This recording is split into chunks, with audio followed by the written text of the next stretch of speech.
On termine avec le festival du film américain à Deauville cette semaine, une manifestation devenue traditionnelle et qui permet chaque année de voir les stars du cinéma américain déambuler sur les fameuses planches.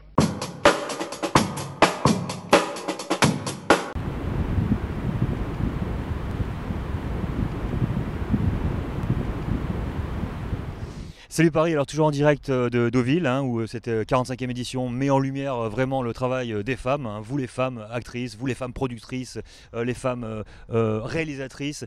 Jacques va vous parler du film qu'il a vu avec Sienna Miller qui s'appelle American Woman. Lisa va vous parler du film qu'elle a vu avec Naomi Watts qui s'appelle comment? Je te le demande, A Wolf Hour, je te le dis.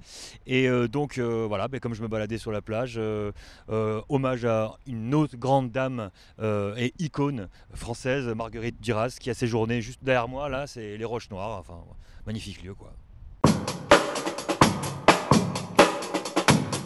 Alors oui, parce qu'effectivement, moi j'ai vu The Wolf Hour, réalisé par Alistair Banks-Griffin avec Naomi Watts en premier rôle et qui raconte l'histoire d'une écrivaine agoraphobe coincée dans son appartement du Bronx dans les années 70 et qui clairement se fait harceler à coups d'interphone.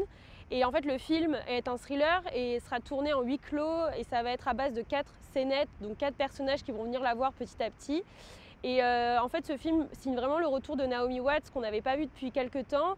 Et là, maintenant, on va vraiment la voir dans ce film et dans The Loudest Voice qui va sortir dans peu de temps.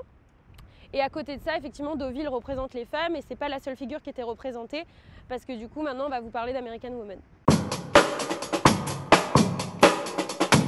American Woman avec Sienna Miller. Un film assez étonnant, c'est l'histoire d'une grand-mère d'une trentaine d'années qui a eu sa fille à 16 ans et la fille a elle-même un enfant à 17 ans. Et puis la fille disparaît. Le film, bon, il y a peut-être quelques facilités, quelques longueurs, mais ça nous montre bien l'Amérique profonde, les rednecks comme on dit. Et je dois dire que Sienna Miller, elle est quand même assez incroyable parce que quand on pense que c'est à la base une hit girl anglaise qui faisait la une des tabloïds et qu'on la retrouve aujourd'hui comme dans des films comme celui-là ou dans American Sniper, jouer vraiment la working class américaine et qu'on y croit à 100%, qu'elle est touchante, bouleversante. Vive Sienna Miller et d'ailleurs on va essayer de la rencontrer cet après-midi.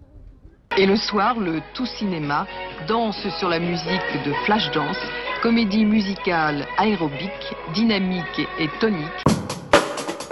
Elle est dans son appart et il y a un mec qui buzz tout le temps et elle est genre là, mon Dieu, quelqu'un veut m'attaquer.